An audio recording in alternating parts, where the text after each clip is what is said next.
Hello and welcome to all my dear students.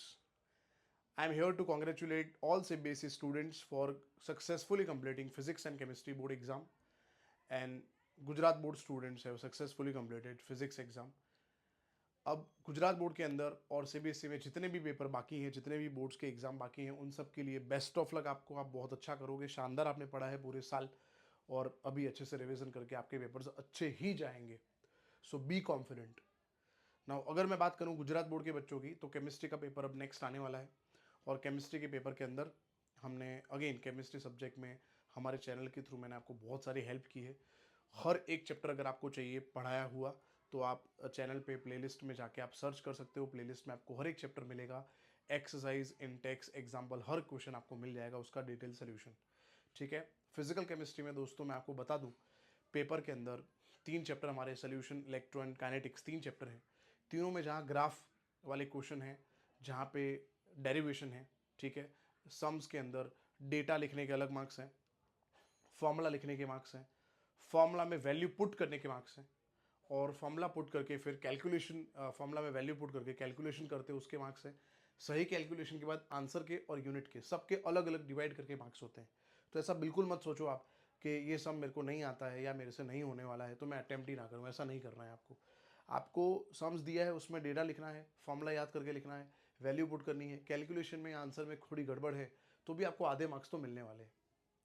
तो इस mind set के साथ ये चीज़ आपको याद रखना, मैंने आपको जो बोला है कि सम्स बिल्कुल छोड़ना नहीं। थियोरी भी, कोई भी थियोरी आपको नहीं आता है तो उसके रिलेशन में जो भी आता है वो आप लिख दो। As we all know 18 theories हमें अटैम्प्ट करने हैं कंपलसरी। सेक्शन ए में 12 में से 8 अटैम्प्ट करने हैं। सेक्शन बी के अंदर टोटल नंबर ऑफ थियरीज 9 है, उसमें से 6 लिखने हैं, और लास्ट सेक्शन में 6 में से 4 लिखने हैं। तो एक क्वेश्चन छोड़ना नहीं है। सेक्शन एक बार स्टार्ट करो, वो सेक्शन कंप्लीट करके दूसरा सेक्शन स्टार्ट करो।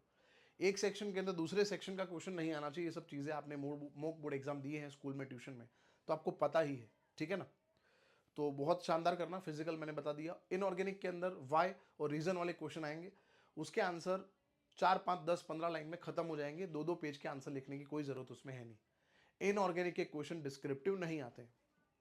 ऑर्गेनिक केमिस्ट्री में रिएक्शंस मेन है। जो रिएक्शन लिख रहे हो उसी के बारे में डिस्क्रिप्शन लिखना होता है, कोई नई चीज नहीं है वो। कन्वर्जन की बात करें, ABCD प्रोडक्ट बनाना होता है, कंपाउंड A से B से C से D बनाना है। उसके अंदर स्टार्टिंग और एंड प्रोडक्ट दो का फॉर्मूला, दो का स्ट्रक्चर सही लिखना है। एंड प्रोडक्ट कैसे बनाना है वो सोचना है, और वो स्टार्टिंग मटेरियल से वो जो इंटरमीडिएट बन रहा है वो कैसे बनेगा उसके बारे में सोचो आप, तो अच्छा ही रहेगा।